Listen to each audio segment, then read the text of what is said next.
चलिए हम लोग आज पढ़ने वाले हैं बहुपद। ठीक है, बहुपद में जानते हैं क्या क्या होता है। ठीक है, सबसे पहले तो हम लोग बहुपद का डिफिनीशन जान लेते हैं। ठीक है, बहुपद का डिफिनीशन, तब इस क्वेश्चन को सॉल्व करेंगे जो काफी हद तक होगा सही होगा। ठीक है, यहाँ से हम सोचते हैं इस क्वेश्चन को मिटा देने के लिए, इस क्वेश्चन को मिटाने के लिए 4 नंबर का क्वेश्चन है ना। चलिए सबसे जान लेते हैं पहले बहुपद। ये क्या है? बहुपद इधर दिखाई दे रहा है, बहुपद। ठीक है, देखिए किसी भी व्यंजक के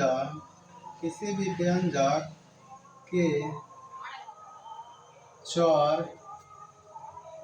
के पूर्ण घात बहुपद कहलाते हैं। बहुपद कहलाते हैं। किसी व्यंजक के चर के पूर्ण घात क्या कहलाते हैं? बहुपद कहलाते हैं। ठीक है, जैसे मैं लिखूं कि x² प्लस 2x, ठीक है, ऐसे दे दूं। देखिए तो इसमें इस व्यंजक में चर की घात 2 है, इसलिए क्या है जी? बहुपद है। यहीं पर लिख दूं 2 नंबर में x⁻0 प्लस 2।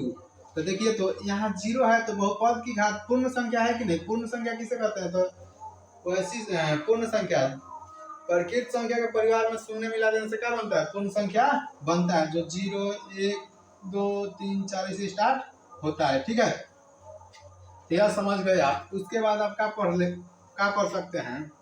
बहुपद तो जानिए गए, अब बहुपद की घात। बहुपद की घात। ठीक है, तो बहुपद के घात के लिए डिफिनीशन होता है किसी भी बहुपद के चर के उच्चतम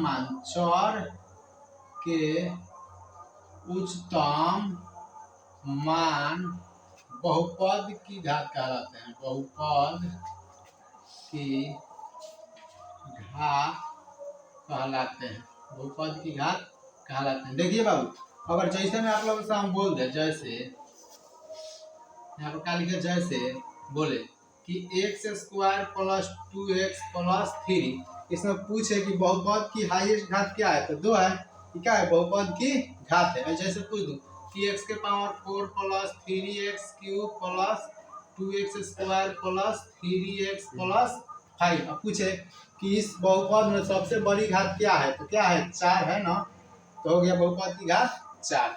यानी आप समझ गए कि बहुपद किसे कहते हैं, बहुपद की घात किसे कहते हैं। ठीक है, इसे मिटा देते हैं, उसके बाद समझते हैं बहुपद की घात के बारे में। उसके बाद क्वेश्चन को आराम से सॉल्व कर देंगे। ठीक है, देखिए यहाँ पर क्या होगा? बहुपद की घात जानते हैं, बहुपद की घात। बहुपद की घात तो बहुत सारा होता है, लेकिन क्लास 10th में 3 ही घात पढ़ना है। 1 नंबर पढ़ना है रैखिक बहुपद। रैखिक बहुपद। तो जिस बहुपद का घात 1 हो, जिस बहुपद का घात 1 हो, उसे रैखिक बहुपद कहते हैं। ठीक है, उसके बाद आता है द्विघात बहुपद। क्या आता है? द्विघात बहुपद। ठीक है, इसका डिफिनीशन आप लिखिएगा, यहाँ भी मिटा दीजिए। यहाँ पर लिख सकते हैं जिस बहुपद, पहले तो इसका उदाहरण भी समझ लेते हैं साथ साथ में। जिस बहुपद का घात 1 उसे रैखिक बहुपद कहते हैं। जैसे देखिए तो आपको दे दे कि 3x प्लस 1, यहाँ बहुपद की घात क्या है? 1 है, इसलिए रैखिक बहुपद है। यहाँ पर लिख दे कि 2x प्लस 3, इसका भी घात क्या है? 1 है, इसलिए रैखिक बहुपद है। ठीक है, अब 2 नंबर में लिख दे द्विघात बहुपद। द्विघात बहुपद। ठीक है, तो जिस बहुपद की घात दो हो उसे द्विघात बहुपद कहते हैं। ठीक है, द्विघात बहुपद कहते हैं। जैसे देखिए तो 2x² प्लस 3x प्लस 1, इस बहुपद में बहुपद की घात तो है, इसलिए क्या है, द्विघात बहुपद है। इस तरह बहुत सारा आप उदाहरण ले सकते हैं, जैसे 2t² प्लस 4t प्लस 1। यहाँ पर देखिए तो बहुपद की घात तो है कि नहीं है, इसलिए द्विघात बहुपद है। अब चलिए कहता है त्रिघात बहुपद, क्या होता है, त्रिघात बहुपद। ठीक है, तो उसी तरह डेफिनेशन है, जिस बहुपद की घात 3 हो उसे क्या कहते हैं, त्रिघात बहुपद कहते हैं। लिख देते हैं, जिस बहुपद की घात 3 हो उसे त्रिघात बहुपद कहते हैं। ठीक है, समझ गए आप। अब देखिए यहाँ जैसे में देखिए तो क्या हो जाएगा, जैसे 3x³ plus 2x² plus 2x plus 3। ठीक है, तो यहाँ देखिए सबसे हाईएस्ट पावर 3 है, इसलिए त्रिघात बहुपदी है। 3 घात है इसलिए क्या है, त्रिघात बहुपद है। यानी बहुपद के बारे में हम लोग सब कुछ जान चुके हैं, बहुपद के बारे में हम लोग सब कुछ जान चुके हैं। अब हम लोग डायरेक्ट क्वेश्चन पे आते हैं। ठीक है, ये क्वेश्चन बोल रहा है किसी बहुपद x के लिए, किसी बहुपद x के लिए y बराबर px का ग्राफ नीचे आकृति 2.10 में दिया है। प्रत्येक स्थिति में px के शून्यकों की संख्या ज्ञात कीजिए। ठीक है, देखिए यहाँ शून्यकों की संख्या देखिए, ई बोल रहा है y बराबर px, यानी जो x का वैल्यू है px होना चाहिए। ठीक है, तो y वाला ना, y को ना काट रहा है, x को थोड़ी काट रहा है, इसलिए यहाँ 1 नंबर का आपका हॉल हो जाएगा। 1 नंबर का हॉल कि शून्यकों की संख्या 0 है, 0 है। काय है, क्योंकि ग्राफ x अक्ष को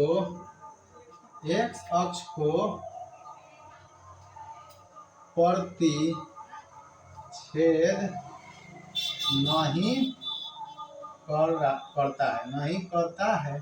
ठीक है, क्योंकि ग्राफ x अक्ष को किसी भी बिंदु पर प्रतिच्छेद नहीं करता है।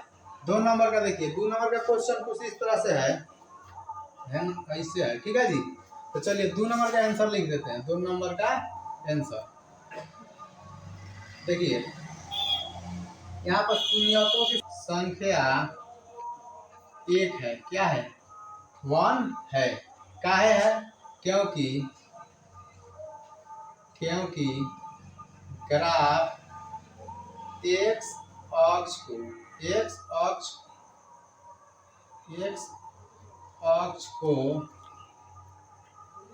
एक बिंदु पर प्रतिच्छेद करता है।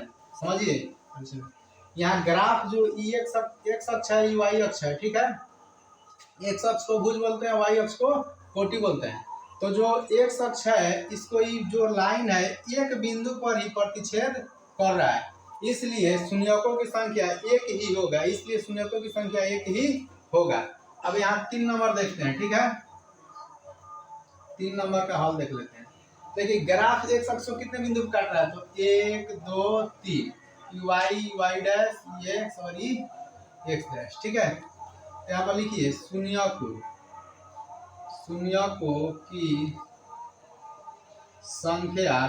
की संख्या 3 है, क्योंकि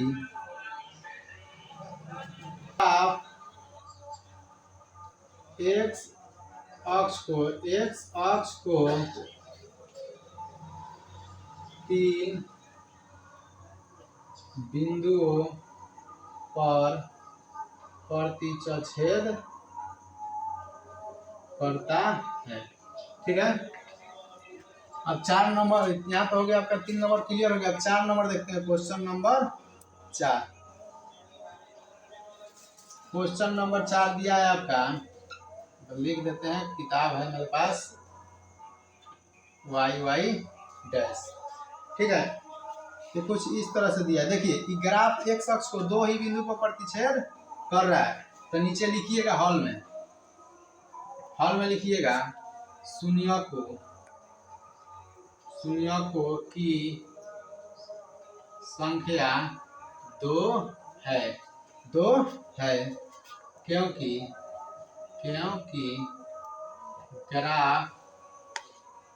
ग्राफ एक्स अक्ष को तीन बिंदु पर प्रतिच्छेद करता है। ठीक है, अब देखिए यहाँ पर हम लोग देख लेते हैं कितना नंबर क्वेश्चन है। 4 नंबर हो गया, 5 नंबर। ठीक है, लास्ट में लिख दूंगी। ये आप लोग क्या कीजिए, उतार लीजिए। ठीक है, यहीं पर 5 बनाते हैं, उसके बाद 6 बना देंगे। ठीक है, ऐसे किया, ऐसे और ऐसे है ना। चला, चलो देखो 1 2 3 4। ठीक है, हॉल में आप लिखिएगा कि शून्य को की संख्या 4 है क्योंकि ग्राफ एक्स अक्ष को 4 बिंदुओं पर प्रतिच्छेद करता है। देखिए बाबू, यहाँ शून्यकों की संख्या 4 है क्योंकि ग्राफ एक्स अक्ष को 4 बिंदुओं पर प्रतिच्छेद करे। 1 बिंदु, 2 बिंदु, 3 बिंदु और 4 बिंदु। ठीक है, इस तरह से हम लोग क्वेश्चन नंबर 6 देख लेते हैं। क्वेश्चन नंबर 6 ये आपका हो गया y, हो गया y डैश, ये हो गया x, ये हो गया x डैश। देखिए x डैश उस को बोलते हैं, जैसे मैं इस तरह से खा रहा हूँ तो मेरे बाएं तरफ के सभी राशि का होंगे ऋणात्मक होंगे, दाएं तरफ के सभी राशि धनात्मक होंगे, ऊपर के सभी राशि धनात्मक होंगे और नीचे के सभी राशि ऋणात्मक होंगे। ठीक है, इक्वेशन कुछ इस तरह से दिया है। यहाँ ग्राफ को ऐसे टच किया एक बार, इसी से उठ गया, फिर यहाँ पर एक बार टच किया और चला गया। ठीक है जी, तो इसका आप हल लिख सकते हैं। इसका हल आप लिख सकते हैं कि थोड़ा सा इसको डाउन करके लिख देते हैं। यहाँ आप लिख सकते हैं कि शून्य, हल में लिखिएगा शून्य को की संख्या 3 है। शून्यकों की संख्या 3 है क्योंकि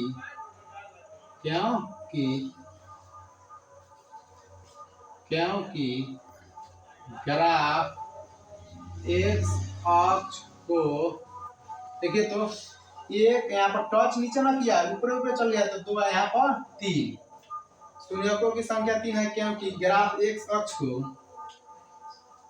3 बिंदुओं पर प्रतिच्छेद करता है। इस तरह से मैं सारे के सारे 2.1 का सभी क्वेश्चन सॉल्व कर दिया और बहुपद के बारे में भी समझा दिया। ठीक है, आप लोग इसे नोट कीजिए और ऑनलाइन वाले लोग क्या करेंगे, शॉर्ट स्क्रीन करेंगे।